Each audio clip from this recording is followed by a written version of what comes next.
It's March and we got some exciting updates to Gunner Heat PC. And once again, these devs have been bringing a lot of life to the Soviet forces in Germany.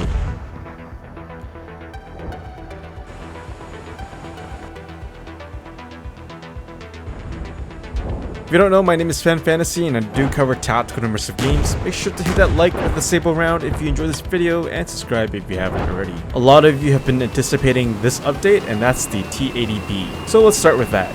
The T-80B was one of the tanks that was stationed in East Germany along with the T-64s. Since this game takes place in 1985, the T-80B was considered the best tank for the Russians. Now it's available in Gunner Heat PC. The focus on the packed vehicles in the past few updates has now made the pack a serious threat to the current US NATO forces in the game.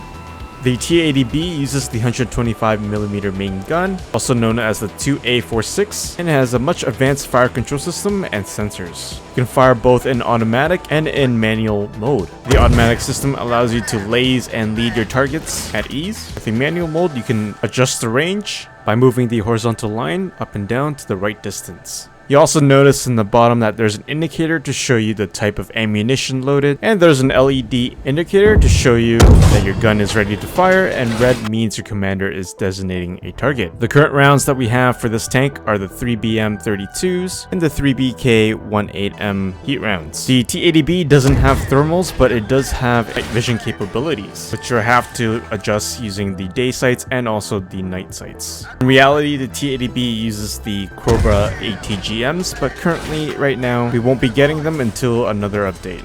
So pretty much in Gunner Heat PC, you can now equally face off against the M1 Abrams IP. I'll have more information on the T-80B as part of a gunnery guide in the near future, so stay tuned. The patch also comes with the T-80B training course that you can familiarize yourself with the tank, and there are 2 new missions that feature the T-80B attacking US NATO forces. And they are a 2-part mission, and they're called Pushing Tin Part 1 and 2 in the Eastern Fields. Completing the first mission will unlock a new menu background and a soundtrack. T-80B is also added to the campaign with the possibility of using the 3BM14M rounds as part of the logistics system. You'll also notice that there's a new helicopter known as the Mi-2 helicopter, which is mainly used for reconnaissance, and it can be seen in the first mission of Pushing Tin.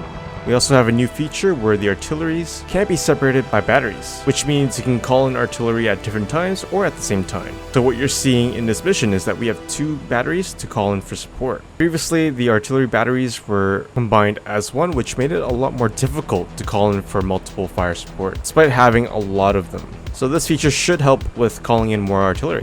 You'll notice in the training courses now have ramps, which allows you to practice for berm drills. And another thing you notice is that the TPN-1 night sights for the packed vehicles will not have illuminated reticles. That's because some of the earlier versions of the night sights do not have them.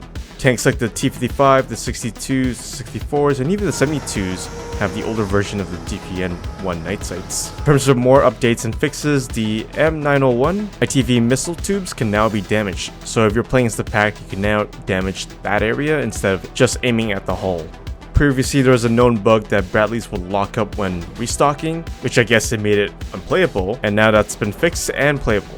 There's also a bug fix where you could control vehicles that you weren't supposed to through the instant swap by holding tab, but now they fixed that. Before, you could accidentally play as the M901 or the helicopters.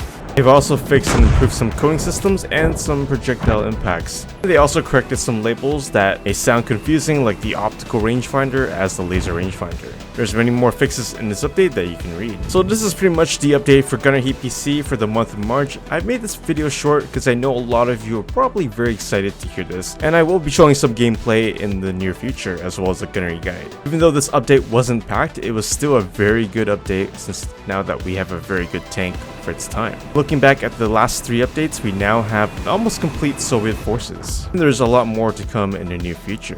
Let me know, are you personally excited for this? And let me know your thoughts in the comments below. If you ever want to connect, you can join my Discord community. Make sure to hit that like and subscribe as I do cover games like Gunner PC. And as always, I'll see you in my next video.